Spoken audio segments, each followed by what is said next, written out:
school and even into high school, the most important paper that me and my brother brought home at the beginning of the month was the school lunch schedule for the month. We would plan our escape route from all the gross school lunches by planning which day we needed to bring a paper sack lunch from home. This bland new food that the cafeterias are serving is a new initiative to try and reduce childhood obesity. And I can tell you from my experience working in daycare that it simply isn't working. So although school lunches are often blamed for childhood obesity, there are a lot of other things that we can look at, such as the history of school lunches, the effects that this is having on the kids, and what we can do about it today. So first, let's look at the history of school lunches. According to Jason Horn in School Lunch: A Peculiar History, we see a timeline of school lunches throughout the years. In the 1940s, the National School Lunch Program was established, or NSLP.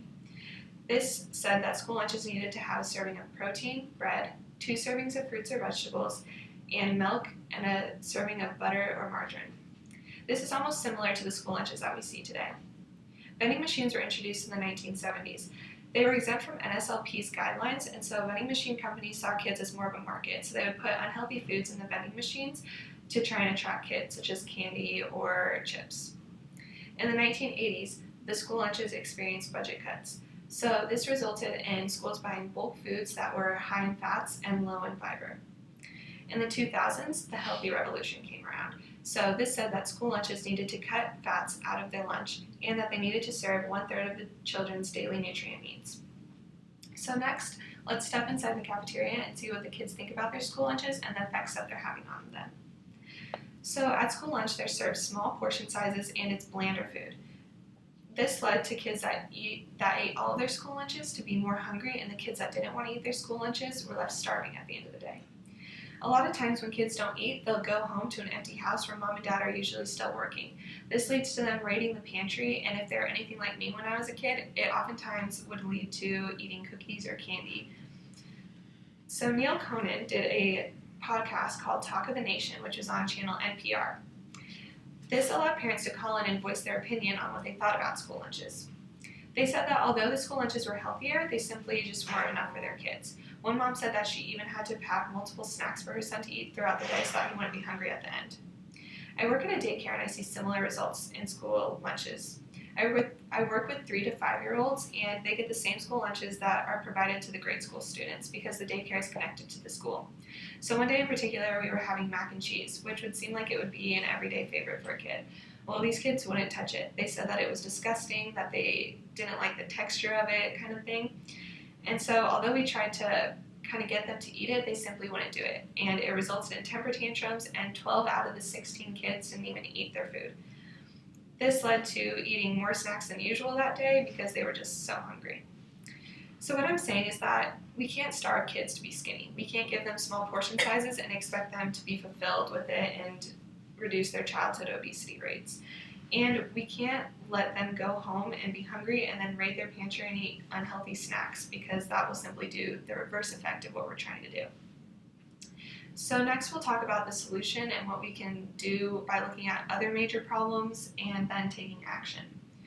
So the real problems with childhood obesity often stem from low socioeconomic status. According to UofMHealth.org, it has a lot to do with childhood obesity rates.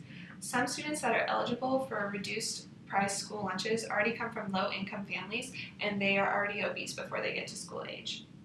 This comes from an inadequate income of the families, and it results in them buying cheaper meals, which are higher in trans fat. A study by the University of Michigan showed that 61% of obese boys and 63% of obese girls spend 2 or more hours per day watching TV. This easily shows that there are other issues in the home life that have a lot to do with childhood obesity rather than school lunch, which is 1 meal out of their day. According to CDC.org, childhood obesity has doubled in kids and quadrupled in adolescents in the past 30 years. This went from 6% in 1980 to 12% in 2012. In 1980, it's interesting because they went through the fast food trend, which was the meals that were higher in fats and lower in fiber. And those kids had less of a problem with obesity than the kids in the late 1990s and the early 2000s, because those kids had the healthier meals. So what can we do about all this? what we can do is, at our age, we have a lot of extra time where we can go out and help in after-school programs or even get some started. In low socioeconomic neighborhoods, they oftentimes don't have a lot of sports teams or after-school activities because they don't have the funding. So we could volunteer our time to go in and give these kids something to do for a couple hours after school that they don't have to worry about going home to no parents and spending time on the TV or raiding their pantries.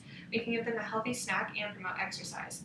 Michelle Obama even started the Let's Move campaign, which is doing the same thing. And you can look at the website, and it shows a lot of different options that you can give kids to do and a lot of different ways that you can help with that. So although school lunch is often blamed for a lot of childhood obesity problems, I think that by looking at the history of school lunch, the effect that it has on kids, and what we can do to solve all this, you can see that there is a bigger problem surrounding exercise that we can really take part in helping. So although home life is really important, we can take that into consideration, and when we get older, we can raise our kids to help them not spend as much time on technology and more time outside.